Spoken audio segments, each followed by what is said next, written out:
지금 스가랴서를 우리가 읽고 있는데 스가랴는 선지자의 이름입니다. 근데 동시대에 스가랴만 선지자로 세움받은 것이 아니라 두 사람 더 있죠. 학개와 말락입니다. 그러니까 스가랴, 학개, 스가랴, 말락이 셋이서 동시대에 동일한 메시지를 선포한 귀한 선지자들입니다. 근데 왜 이렇게 세 명이나 보내셨을까? 사람들이 자기 스타일이 있잖아요. 그렇죠? 그리고 한 말씀을 이런 관점에서, 똑같은 말씀을 저런 관점에서 보면 입체적으로, 다각적으로 이해할 수 있지 않습니까? 복음서도요, 마태, 마가, 누가, 요한이에요. 사복음서라고 하지 않습니까? 근데 이 복음서 보게 되면 예수님을 어떻게 이렇게 입체적으로 조망하는지요. 그래서 어떤 복음은 독수리 복음이라고 해요. 하늘에서 본다. 사자 복음도 있고 막 이래요. 특별히 왜 독수리 복음, 요한 복음을 그렇게 일컫습니까? 이 위에서 보는 것처럼 예수님을 조망하고 하늘의 메시아로서, 권위로서 그렇게 보는 것이지요. 똑같이 이렇게 다각적으로 하나님의 말씀을 볼 수 있고 하나님의 은혜를 사모하는 그런 역사가 하나님의 역사인 것입니다. 그래서요, 될 수 있으면 어쨌든 하나님의 말씀에 많이 노출되는 것이 중요합니다. 이렇게 생각해보고 저렇게 생각해보고. 어떤 분들은요, 저녁 예배 성도들이 있어요. 그렇죠? 그래서 수요일 날 금요 성령 집회 열심히 참석해야 돼요. 근데 그런 분이라고 해서 그때만 참석하느냐? 아니에요. 할만하면 새벽에도 또 깨어서 보는 겁니다. 그러니까 같은 말씀인데도요, 또 같은 본인인데도 새벽에 동일한 말씀 보는 거 시간 따라 다르더라고요. 그러니까 교회도요, 진짜 하나님의 온전한 영광 돌리는 예배를 드리는 교회는 새벽 제단도 쌓고 저녁에도 또 점심에도 주일에도 이게 모이기를 힘쓰지 않습니까?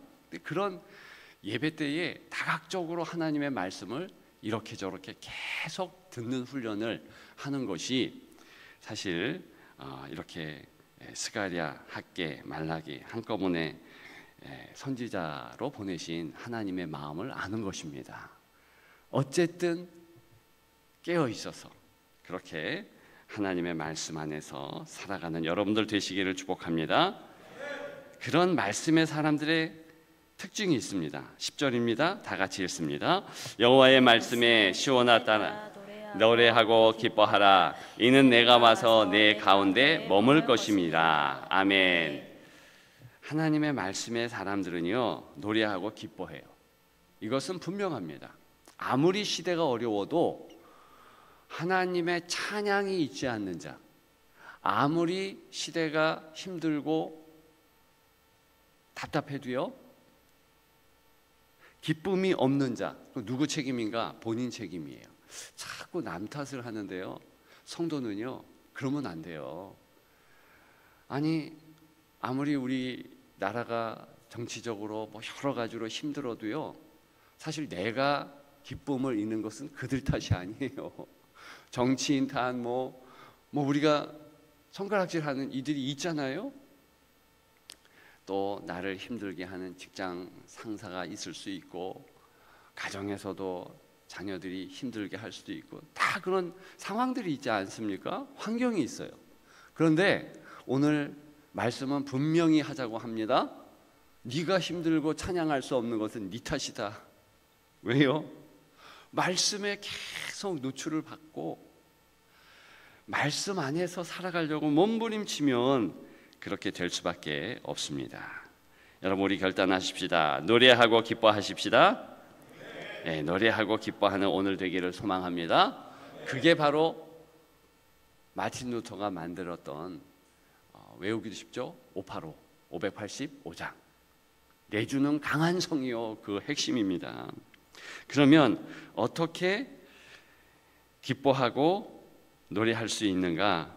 그 10절 하반절에 나오잖아요. 내가 와서 내 가운데 머물 것임이라. 누가 하신 말씀입니까? 만군의 여호와의 말씀이에요. 요한계시록도 똑같습니다. 하나님 나라는요, 하나님이 우리에게 이사 온 나라예요. 내가 너희 가운데 거하리라. 장막을 치리라. 이게 무슨 뜻인데요? 전능하신 하나님이 성도와 함께 있다. 이 말씀처럼 놀라운 말씀이 어디 있겠어요? 그게 하나님 나라예요. 그래서 우리는 자꾸 저 시대, 저 세계의 하나님 나라를 생각합니다. 아, 그 좋은 나라, 생명수가 흐르고 온갖 보석이 있고 한 나뭇잎이 만국을 소송케 한다. 엄청 넓다는 뜻이잖아요. 그런 놀라운 나라에 가고 싶다. 이미 여러분들에게 도래한 겁니다. 왜요? 그 만국을 우리를 위하여서 예비하신 그 하나님이 우리와 함께 계시는 거예요. 그분의 통치가 있으면 우리가 있는 곳이 우리가 있는 곳이 하나님 나라인 줄 믿습니다. 여러 번 말씀드렸잖아요. 지옥에 하나님이 임하시면 그 지옥이요, 천국인 거예요. 자, 내가 내 가운데 머물 것임이니라. 이거 외우세요. 하나님이 가장 힘들고 어려운 시대에 스가랴에게 이 말씀을 하셨어요. 가장 어려우고 힘든 시대에 사도 요한에게 이 말씀을 하셨어요. 스가랴는 구약의 요한계시록이라고 말씀드렸습니다. 바꾸면은요, 신약의 스가랴는 요한계시록이에요. 가장 힘들고 어려운 시대에 사도 요한과 스가랴에게 말씀하셨고, 그 동시대의 포로민, 또 핍박받는 성도에게 하나님이 이렇게 말씀하신 거예요. 내가 너와 함께한다. 떠나가지 않아요. 여러분들 물리적인 공간 가운데 하나님이 안 보인다고 함께하지 않는 것이 아니라 하나님이 함께하는 거예요. 그래서 자꾸 확인하십시오. 아, 내가 있는 이 공간에 하나님이 계신다. 여러분들이 설거지를 할 때에도, 여러분들이 직장에 있을 때에도, 여러분들이 가정에 있을 때, 어디에 있을 때에도 불안하고 초조하고 힘들 때 반드시 기억해야 될 것이 내 하나님이 나와 함께 하신다. 비록 이곳이 하찮고 비록 이것이 내가 볼 때는 아무것도 아닌 장소라 할지라도 하나님이 그렇게 하신다. 누가 그런 외침을 하면서 신앙생활로 우리에게 모범을 보였습니까? 많은 성도들이 있는데 그 가운데 한 사람이 로렌스 형제라는 사람입니다. 하나님의 임재 연습이라는 주옥 같은 책을 쓴 사람. 그 사람은 허드렛 일을 하는 사람이에요. 근데 하나님의 임재가 내가 하는 모든 일 가운데 있다. 그것을 깨달으니까요. 내가 구하는 모든 것이 성업이에요. 성업. 하나님의 일이고 내가 있는 모든 것이 초라한 것이 아니라 하나님의 성전이다. 나 같은 사람도 하나님이 붙잡아 주었으므로 나는 성전이다. 그걸 선포하면서 나아갔습니다. 자, 10절 꼭 기억하시고, 하나님이 왜 이렇게 말씀하시는가? 아, 놀라운 말씀이 있어요. 내가 너의 불성곽이 되겠다. 5절입니다. 다 같이 읽습니다. 여호와의 말씀에 내가 불로 둘러싼 성곽이 되며 그 가운데에서 영광이 되리라. 아멘. 불성곽 들어보셨어요? 성이에요. 요새예요. 근데 우리는요, 저 상당산 성을 봤습니다. 그 성 아닙니까? 대단하게 보이잖아요. 저 만리장성 가보셨습니까? 저도 가봤잖아요. 많이 가보셨을 거예요. 대단해 보이죠? 근데 만리장성 쌓아도요, 쫄딱 망해요. 상당산성 쌓았다고 항상 그 성 안에 있는 사람들이 안전을 보장받는 거 아니에요. 진짜 보장받는 사람은요, 불성곽 안에 있는 사람들. 여러분, 불성곽, 이 불이요 확 일어나는데 이 육신을 가진 사람치고 그 불을 통과할 수 있는 사람이 어디 있어요? 이 불은요 엄청난 불이라는 뜻이거든요. 그 옛날 광야에 있을 때 이스라엘 사람들이 구름 기둥 불 기둥에 이 안전지대에 거했습니다. 다른 말로 불기둥이 바로 불성광을 의미해요. 이 불기둥이 있으니까 성도들이요, 하나님의 임재가 있다, 그거 알았거든요. 근데 오늘 스가랴에게 주신 말씀은 가장 힘들고 어려운 시대에 내가 너를 둘러 진치겠다, 방어벽이 되겠다. 여러분, 우리가 요즘에 전쟁이 일어나는 것을 딱 보는데 미사일 방어벽을 이제는 구축한다고 그러잖아요. 스카이돔이라고 해서. 그래서 그 안에 있으면 그래도 뭔가 이 편안하고 괜찮다, 안정감을 느끼지 않겠습니까? 하나님이 불성곽을 그렇게 만드셔서 하나님이 지켜주신대요. 믿으면 아멘. 진짜 그렇게 하실 줄 믿습니다. 그런데 한 가지 네가 먼저 행할 일이 있다. 그게 있어요. 그게 무슨 뜻이냐면 너의 성곽에서, 너의 성에서 빠져나오라는 거예요. 그게 4절이에요. 이게 제일 중요합니다. 다 같이 읽습니다. 이르되 너는 달려가서 그 소년에게 말하여 이르기를 예루살렘은 그 가운데 사람과 가축이 많으므로 성곽이 없는 성읍이 될 것이라. 아멘. 자, 사람들은 성을 쌓아요. 지금 예루살렘 성 쌓으려고 이렇게 보니까 너무 황폐되고 포로민으로 20년 전에 왔는데 힘들어요.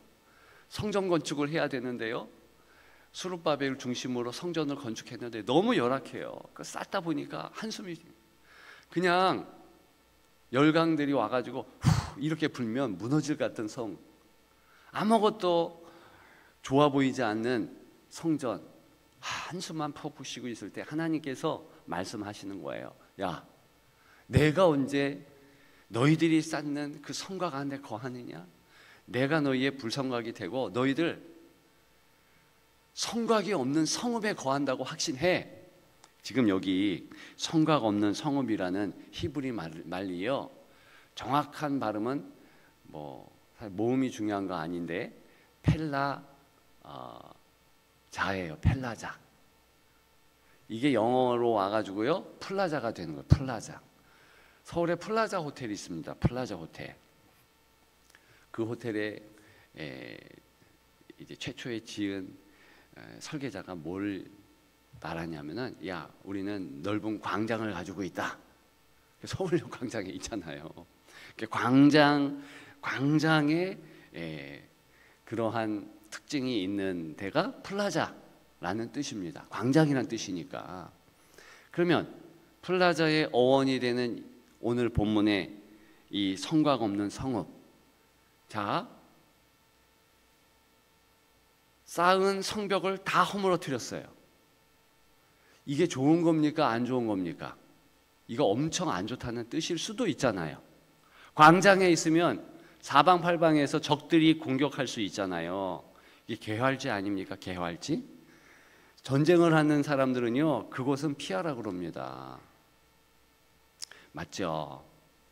근데 하나님은 거기를 고수하라는 거예요. 여호수아가 처음으로 여리고 옆에 그 넓은 개활지에 텐트를 칩니다. 하나님이 그렇게 원하는 거예요. 저 높은 곳에 성곽을 치는 게 아니라. 왜 그런지 아세요? 내가 불성곽 된다, 이걸 가르쳐 주시기 위함입니다. 여러분, 우리는요 안전지대에 머물려고 그래요. 자꾸 내 나름의 성곽을 쌓으려고 해요. 그게 뭡니까? 그게요, 돈이 될 수도 있어요, 건강이 될 수도 있어요, 자녀가 될 수도 있어요. 내가 의지하는 거예요. 이상하게 사람은요 그걸 만듭니다. 왜 돈 벌려고 하는지 아십니까? 그게 내 노후를 안정케 한다고 생각하기 때문이에요. 반대로 은행 잔고 이 통장에 돈이 없어요. 그럼 어떻게 해야 됩니까? 불안한 거예요. 힘든 거예요. 왜 자꾸 자녀들을 막 서울대 가게 하고 뭐 잘하게 합니까? 물론 원초적으로는 아이들 잘 되게 함이죠. 근데 어느 부모들은요 그 아이들이 나의 보험이 되는 거예요. 그걸 이상하게 원하고 그게 안 되니까 막 전전긍긍하고 다 그런 건 아닙니다. 그런 경향이 사람들에게 있고 성도라 할지라도 있다는 거예요. 내가 믿는 그거. 여러분들의 건강이 여러분들의 삶을 보장하지 않아요. 근데 자꾸 건강. 여러분 아시죠? 헬스장 만든 그 짐을 만든 이가 40 몇 살에 죽었어요. 이상하게 건강하는 그런 분들이 희한하게 빨리 죽더라고요. 뽀빠이 이상용. 난 그분은 100살까지 살 줄 알았어요. 그렇지 않습니까? 물론 그게 무슨 대단한 건 아니지만 어쨌든 우리에게는 그런 것들을 의지하게 하는 심성이 있잖아요. 여러분, 그거 다 허물어요. 그거 아무것도 아니에요. 누가 불기둥이 되고 불성강이 되고 그렇게 하십니까? 하나님이세요. 오늘 그 연습하십시다. 어제 제가 소명이 기쁨이 되는 교회라는 그런 설교를 드렸는데요. 소명, 직분, 이게요 부담이 돼요. 근데 그거는요 오스기니스라는 선배 신앙인의 말에 의하면 그것은요 소명이 뭔지 몰라서 그런 거예요. 사명이 뭔지 몰라서 그런 거예요. 소명과 사명이 중요한 것은 누가 그 소명을 너를 불렀고 너에게 사명을 주었는가? 그분이 만군의 하나님, 전능자 하나님. 그분은요 일하라고 부르기 이전에 그 일을 통해서 교제하면서 먼저 식탁에 기쁨을 주고요, 먼저 그 일을 하면서 하나님이 전능자라는 것을 깨닫게 하기 위해서 그렇게 했다는 거예요. 그래서 제일 중요한 사명은 뭐냐면요, 내가 하나님의 자녀로 부르심을 받았고 자녀이기 때문에 하나님 섬김의 사명을 받았다. 그게 예배 아닙니까? 제가 지난 교회에요 16년 있었잖아요. 그래서 한 14년 이상을요 당회에 참여했습니다. 근데 당회에 참여해서 가만히 보니까는요 어떤 장로님들은요 예배도 안 드려. 딱 주일 예배 드리고, 근데 그런 장로님들이 주로 당에 와가지고 이상한 이야기들을 하더라고요. 왜냐? 그분은 자기의 사명이요 그런 이야기를 하고 막 이러면서 장로로서 그렇게 하는 것이 중요하다고 생각한 거예요. 근데 제가 가만히 보니까요 진짜 그게 중요한 것이 아니라 장로 이전에 성도로 불리웠고 장로 이전에 하나님 자녀로 불리웠어요. 그러면 예배가 중요한 거예요. 예배에 목숨 건 장로님들은요 절대로 성도들의 존경을 받고요 하나님의 기뻐하시는 은혜로 나아가더라고요. 왜? 예배가 기쁨이고 성도니까 뭘 해야 하는지 다 알아. 직분자가 뭘 해야 됩니까? 예배, 은혜, 감사, 감격, 성도들요 그런 꼴로 인도하는 거예요. 목사와 더불어서 성도들이 예배 드리면서 기뻐하고 감사하고 순예배 드리면서 이렇게 즐거움이 있도록 해야 되는데 그게 아니라 그냥 자기가 뭐를 이러면서 교회를 더 힘들게 하더라. 여러분 이걸 꼭 기억하면서 내 직분이 중요한 게 아니라 그 직분은요 2차 사명이에요. 2차 소명이라고요. 1차 프리머리 콜링, 프리머리 잡은 뭐냐 하면 예배예요. 예배. 성도로서 내가 하나님 앞에 수요일이 됐든 새벽이 됐든 어쨌든 마음을 다해서 예배를 드리는 겁니다. 그 예배를 드리면서 하나님의 감격, 하나님의 은혜, 하나님의 불성각을 체험하면 여러분 내가 건강이 있지 않고 돈이 있지 않고 다 안 돼도요 너무 좋아요. 저는 그런 성도가 여러분들이 되기를 소망합니다. 제가 목사이기 이전에 제가 그런 하나님의 자녀가 되어서 그런 예배를 드리고 싶어요. 그래서 저는요 새벽 기도가 너무 좋고요 수요 예배도 좋고 제가 설교하든 부목사님들이 설교하든 아니 교육전도사님이 설교하든 너무 좋은 거예요. 그 자리가 하나님이 나를 부르신 자리이기 때문에 여러분 우리가 그렇게 신앙생활 하십시다. 다른 거 보지 마십시다. 누가 뭐라 그래도 나는 하나님의 자녀의 소명, 자녀의 사명을 받은 것입니다. 그러면요 하나님이요 불성각을 이루세요. 여러분들의 안전지대에서 나오십시오. 그러면 승리하는 줄 믿습니다. 기도하겠습니다.